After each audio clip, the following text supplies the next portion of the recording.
اعوذ باللہ من الشیطان الرجیم پناہ مانگتا ہوں میں اللہ کی شیطان مردود سے۔ بسم اللہ الرحمن الرحیم۔ شروع اللہ کا نام لے کر جو بڑا مہربان نہایت رحم والا ہے۔ اللہ لا الہ الا هو الحی القیوم لا تأخذه سنة ولا نوم له ما في السماوات وما في الأرض من ذا الذي يشفع عنده إلا بإذنه يعلم ما بين أيديهم وما خلفهم ولا يحيطون بشيء من علمه إلا بما شاء وسع كرسيه السماوات والأرض ولا يؤوده حفظهما وهو العلي العظيم۔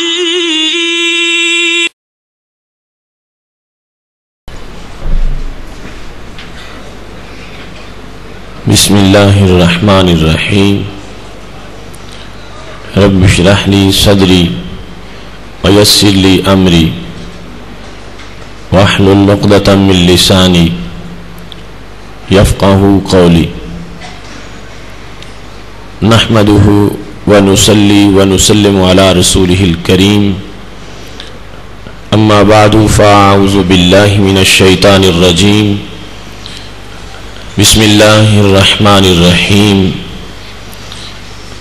یا ایہا الذین آمنوا اتقوا اللہ ولتنظر نفس ما قدمت لغد واتقوا اللہ ان اللہ خبیر بما تعملون۔ صدق اللہ العظیم وصدق رسولہ النبی الکریم الامین۔ ان اللہ وملائکتہ یصلون علی النبی یا ایہا الذین آمنوا صلوا علیہ وسلموا تسلیما۔ الصلاة والسلام علیکہ یا سیدی یا رسول اللہ وعلی آلک واصحابک یا حبیب اللہ۔ مولاي صل وسلم دائما ابدا على حبيبك خير الخلق كلهم يا اكرم الخلق مالي من الوذ به سواك عند حلول الحادث العممي۔ ربي صل وسلم دائما ابدا على حبيبك خير الخلق كلهم۔ اللہ تبارک و تعالی جل جلالہ وعم نوالہ واتم برہانہ وعظم شانہ کی حمد و ثنا اور حضور سرور کائنات مفخر موجودات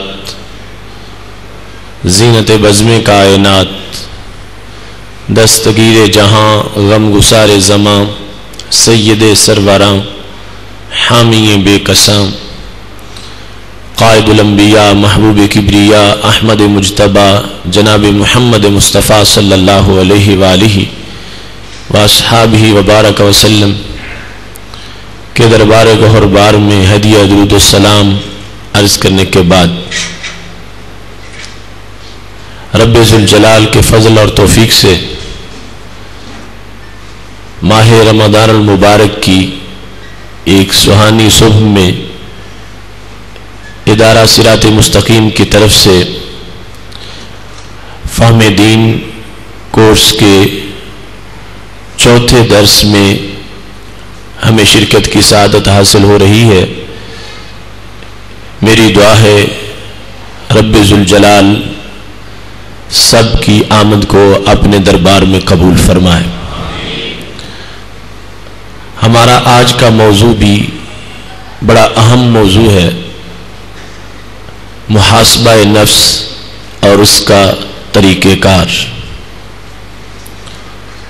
میری دعا ہے خالق کائنات جل جلالہ ہمیں اس روحانی موسم میں محاسبہ نفس کی دعوت سمجھ کر عملاً محاسبہ کی توفیق عطا فرمائے، اور اس عمل کا رب ذوالجلال ہمیں اجر و ثواب عطا فرمائے۔ خالق کائنات جل جلالہ نے انسان کو پیدا کر کے اس کو مختلف انعامات سے نوازا ہے، جان دے کر، صحت دے کر اور مختلف قسم کی سہولتیں دے کر خالق کائنات جل جلالہ نے اس کو اس دنیا کی زندگی میں آخرت کی تیاری کا حکم دیا ہے۔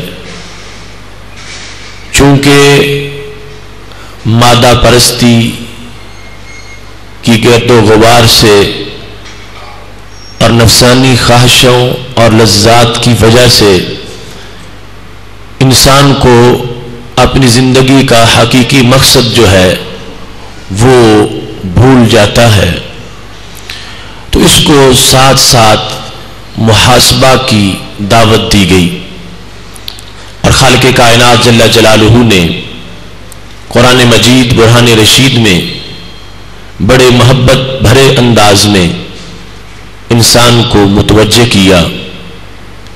سورہ حشر میں آیت نمبر 18 کے اندر خالق کائنات جل جلالہ کا فرمان ہے، یا ایھا الذین آمنوا، اے ایمان والو، اتقوا اللہ، اللہ سے ڈرو،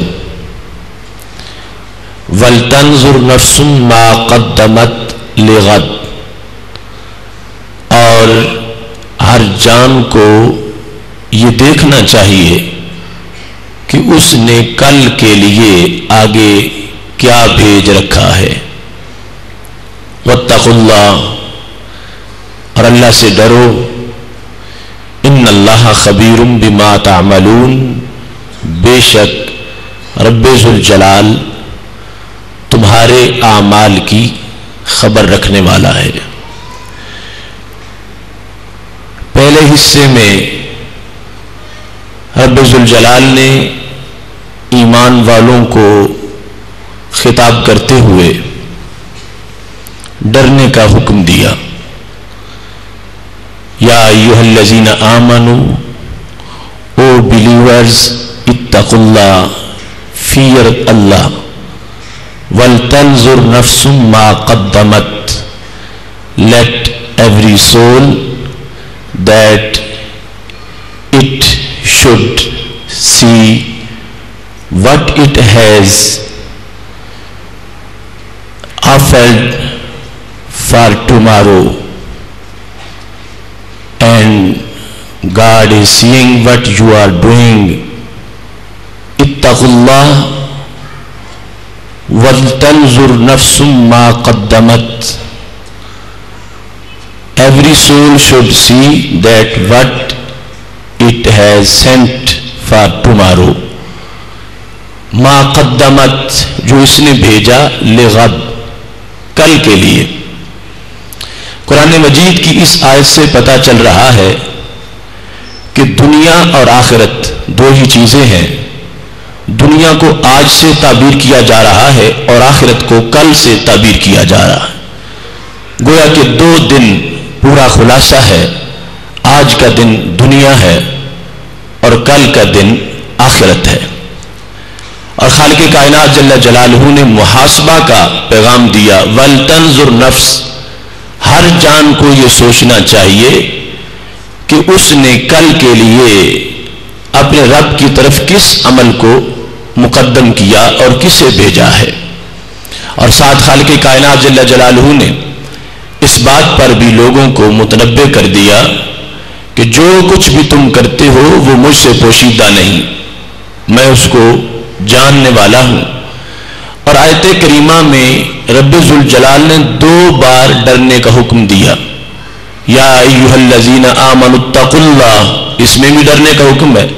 ولتنظر نفس ما قدمت لغد واتقوا اللہ، تو 2 بار ڈرنے کا حکم دے کر محاسبہ کے مضمون کو خالق کائنات جل جلالہ نے موقت بنا کر پیش فرما دیا.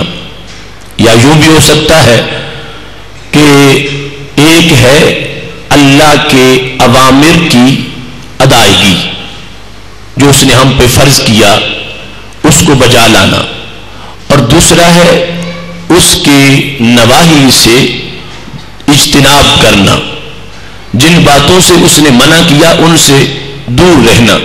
تو دونوں میں ہی ڈرنے کی ضرورت ہے. پہلے اتقوا اللہ کا تعلق ہے فرائض کی ادائیگی کے ساتھ کہ فرائض ادا کرو مجھ سے ڈرتے ہوئے، اور دوسری کا مطلب یہ ہے کہ جن چیزوں کو میں نے تم پہ حرام کیا ان سے بچتے رہو مجھ سے ڈرتے ہوئے.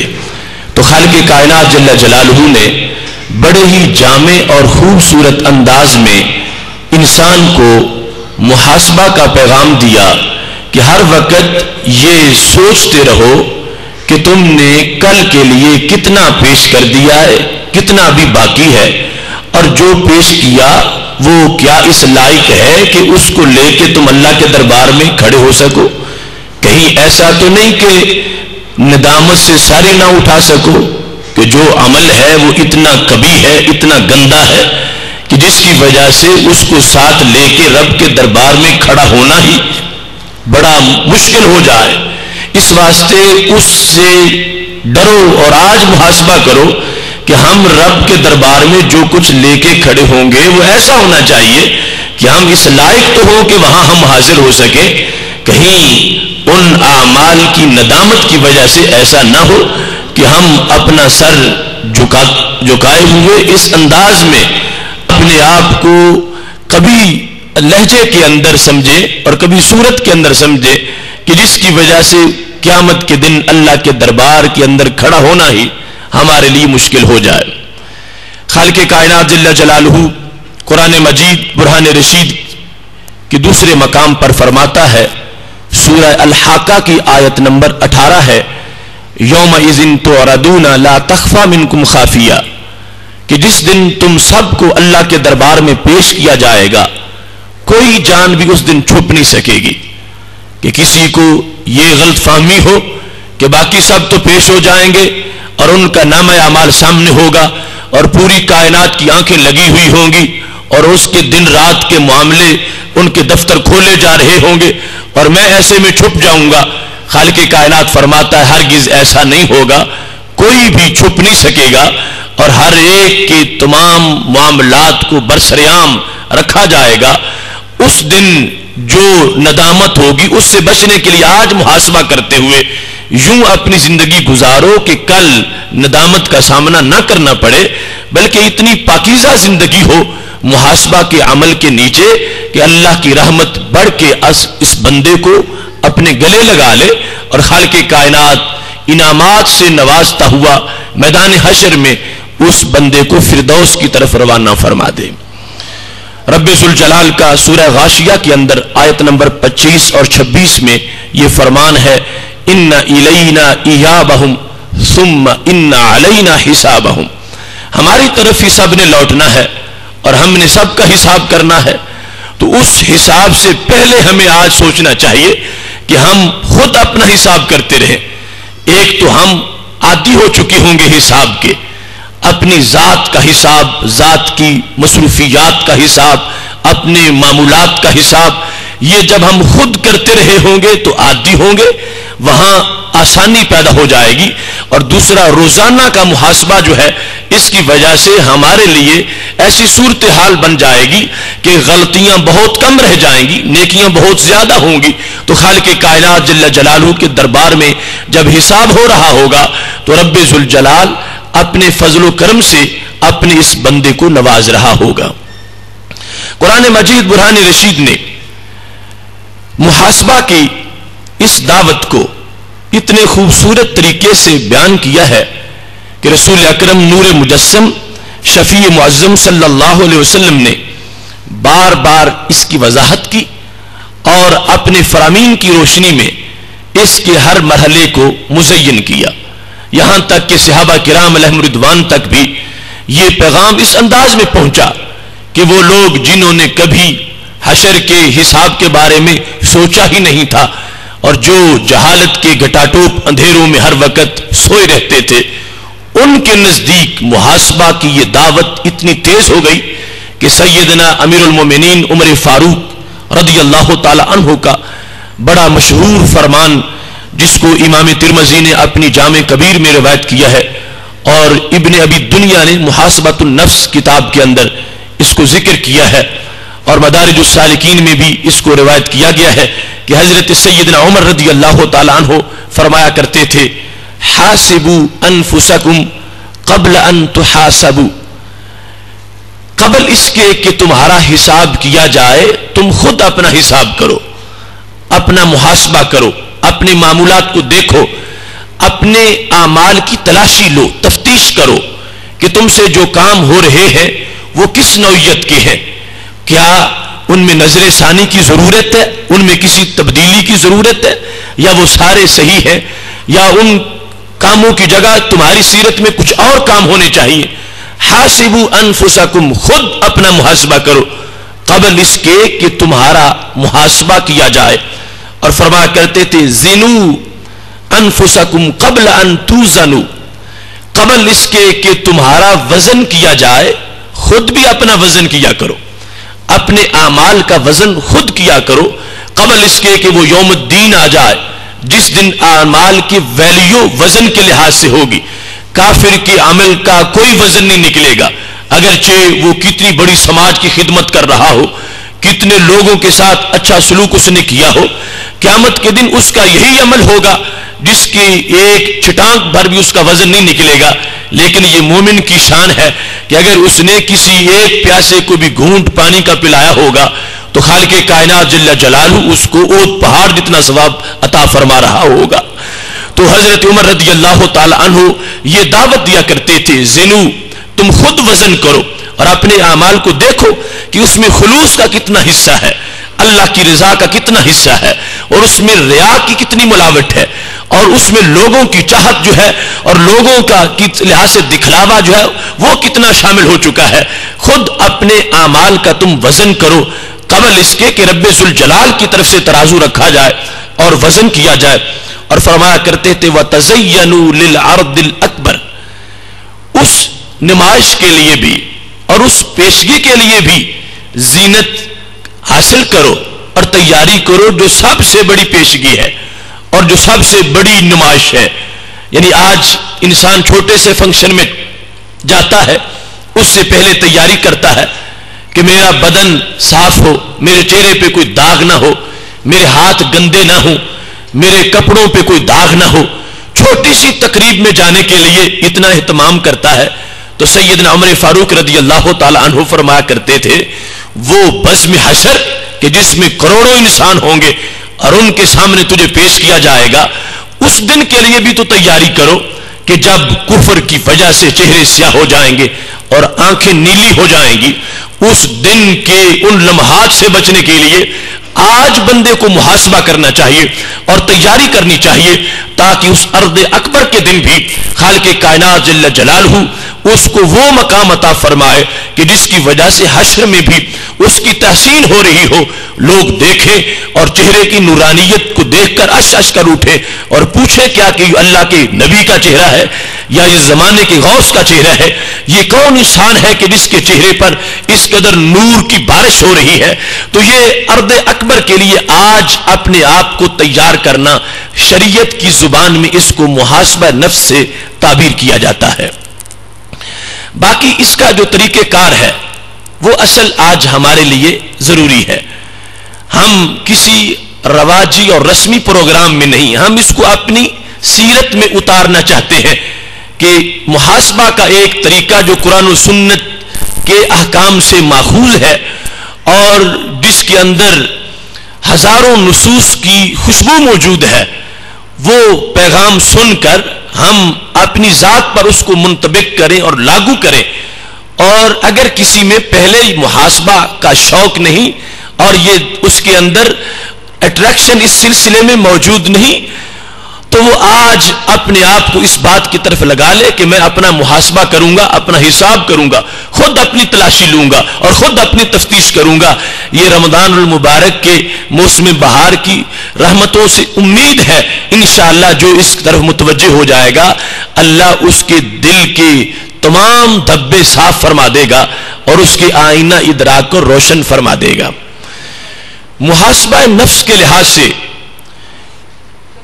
طویل اور وسیع اسلامی لٹریچر میں جو کچھ ملتا ہے اس کے لحاظ سے میں نے اس کے 3 بڑے طریقے جو مل کر ایک ہی طریقہ بنتا ہے ان کو ترتیب دیا کہ سب سے پہلے محاسبہ نفس میں موازنہ ضروری ہے۔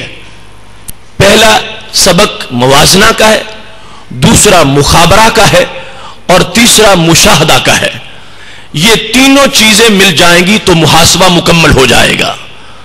موازنہ کا مطلب کیا ہے کہ انسان 3 کام کرے، ان تینوں کاموں کے مجموعے کو موازنہ کہا جائے گا۔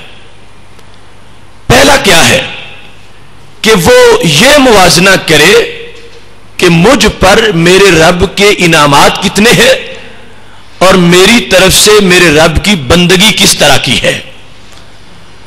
یہ کمپیریٹو سٹڈی اس بات کی کرے کہ میرا رب مجھ پہ کتنی نعمتیں برسا رہا ہے، ہر دن میں کیا، ہر گھنٹے میں کیا، ہر منٹ کا ہی حساب ہم سے نہیں ہو سکے گا۔ محاسبہ نفس کا جو سب سے پہلا سبق ہے وہ ہے موازنہ اس بات کا کہ انسان یہ تقابل کرے کہ آج کے دن مجھ پر میرے رب کے انعامات کتنے ہوئے اور آج کے دن میں نے اپنے رب کی بندگی کتنی کی۔ ان 2 چیزوں کو سامنے رکھے، خالق کائنات جل جلالہ کی طرف سے انعامات کو اور اپنی طرف سے بندگی کو، کہ ادھر سے مجھے دیا کیا جا رہا ہے اور ادھر سے میں پیش کیا کر رہا ہوں۔ ان 2 چیزوں کو، اس بات کو سب سے پہلے موازنہ میں رکھے گا تو بندے کے لیے محاسبہ کے کام میں آسانی پیدا ہو جائے گی۔ اور یہ بات بھی بڑی ضروری ہے کہ انسان بیدار بصیرت کے ساتھ کھوج لگائے اور یہ گیس اور جج کرے کہ کتنے انعامات مجھ پر میرے رب کی طرف سے ہو رہے ہیں۔ انسان اپنی زندگی کے ایک لمحہ میں رب سے جو کچھ وصول کر رہا ہے، رب کعبہ کی قسم ہے کروڑ سال کی زندگی میں بھی اس کا حق ادا نہیں کر سکتا۔ ایک لمحے میں جو ملتا ہے، میں اس کی تفصیل میں نہیں جاتا، ایک حدیث شریف سے اس مفہوم کو واضح کرتا ہوں۔ امام حاکم نے اپنی مستدرک میں اس حدیث کو بیان کیا ہے اور اس کو صحیح قرار دیا ہے کہ رسول اکرم نور مجسم شفیع معظم صلی اللہ علیہ وسلم اپنے گھر سے باہر تشریف لائے۔ صحابہ کہتے ہیں خرج علینا رسول اللہ صلی اللہ علیہ وسلم، نبی اکرم صلی اللہ علیہ وسلم ہمارے پاس تشریف لائے تو فرمانے لگے ابھی میرے دوست جبریل مجھ سے رخصت ہو کے گئے اور انہوں نے میرے سامنے ایک بہت بڑے عابد و زاہد بندے کا تذکرہ کیا ہے۔ جبریل علیہ السلام کہنے لگے کہ یا رسول اللہ صلی اللہ علیہ وسلم ان للہ تعالی عبدا من عبادی، اللہ کے بندوں میں سے ایک بندہ ایسا تھا عبد اللہ عز وجل 500 سنہ، اس نے 500 سال تک اللہ کی بندگی کی. 500 سال تک سمندر کے اندر ایک چھوٹی سی پہاڑی پہ بیٹھا ہوا تھا، اور اس کے لیے اللہ کا کرم یہ تھا پورا سمندر وہ کھاری پانی کا تھا، لیکن اس کے لیے اللہ نے اس پہاڑی کے ساتھ میٹھے پانی کا چشمہ جاری کر رکھا تھا، اور وہاں ہی ایک انار کا درخت اگایا تھا جس پر روزانہ تازہ انار لگتا تھا اور وہ عابد کھاتا تھا. ویسے تو موسم کے لحاظ سے سال میں ایک بار ایسا پھل لگتا ہے، لیکن اللہ نے اس کو اتنا نواز رکھا تھا کہ روزانہ نیا انار لگتا اور وہ اس کو تناول کرتا تھا. اس نے 500 سال تک اللہ کی بندگی کی. جس وقت اس کے وصال کا وقت قریب آیا تو اس نے اپنی ایک عجیب چاہت کا اظہار کیا. سأل ربہ عند وقت الاجل، موت کے وقت اس نے اللہ سے یہ سوال کیا، ان یقبضہ ساجدا، اے اللہ زندگی بھر جو میں نے تجھ کو سجدہ کیا تو مجھے اتنی لذت ملی ہے، میں چاہتا ہوں کہ میری روح بھی اسی حالت میں نکلے، جب میرا سر سجدے میں ہو تو میری روح نکل جائے، اس واسطے کہ میں چاہتا ہوں جس طرح میں دنیا سے جاؤں ایسے ہی اٹھوں. تو وہ عمل کرتے ہوئے جو انسان جاتا ہے وہی کرتے ہوئے اٹھتا ہے، تو میں چاہتا ہوں میرا سر سجدے میں ہو، روح نکل جائے، اور کل قیامت کے دن لوگ پتہ نہیں کیسے کیسے اٹھیں گے اور مجھے تو حالت سجدہ میں اٹھنے کا شرف مل جائے گا. تو ایک تو میری یہ چاہت ہے کہ اے اللہ حالت سجدہ میں میری روح نکل جائے، اور دوسری یہ ہے وَأَلَّا يَجْعَلَ لِلْأَرْضِ وَلَا لِشَيْءٍ يُفْسِدُهُ عَلَيْهِ سَبِيلًا، کہ نہ تو زمین میرا جسم کھائے اور نہ ہی کوئی اور چیز میرے جسم کو خراب کر سکے. میرا جسم نہ گلنے پائے، نہ سڑنے پائے، نہ پھٹنے پائے. جس طرح میں سجدے میں سر رکھوں قیامت تک ایسے ہی رہوں، میرے جسم پر کسی چیز کا حملہ نہ ہو سکے، میرا جسم سلامت رہے، اور اسی انداز میں مرنے کے بعد بھی میرا سر سجدے میں رہے. یہ دو چیزیں اس نے اللہ سے مانگ لی. حضرت جبریل علیہ السلام کہتے ہیں اللہ نے اس کی بات کو قبول کر لیا.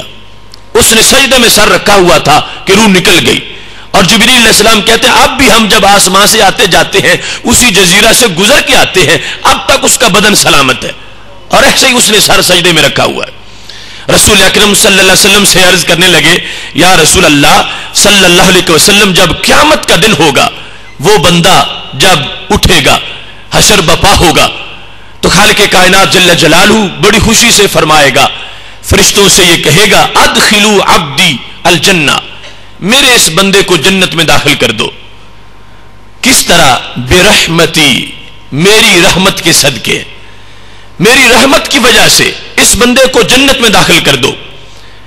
رسول اکرم صلی اللہ علیہ وسلم فرماتے ہیں جب یہ اللہ کا اعلان ہوگا کہ اس کو میری رحمت سے جنت میں داخل کر دو، تو وہ شخص بول پڑے گا، کہے گا یا رب بل بعملی، رحمت کا حوالہ نہ دو، میرے عمل کی وجہ سے مجھے جنت دو. میں نے آخر 500 سال سجدہ کیا تو کیا میں مستحق نہیں ہوں جنت کا؟ بل بعملی، مجھے میرے عمل سے جنت دے دو. خالق کائنات جل جلالہ دوبارہ فرشتوں سے کہے گا ادخلوا عبدی الجنۃ برحمتی، اس بندے کو جنت میں میری رحمت سے لے جاؤ. وہ دوبارہ بولے گا نہیں بل بعملی، میرے عمل سے.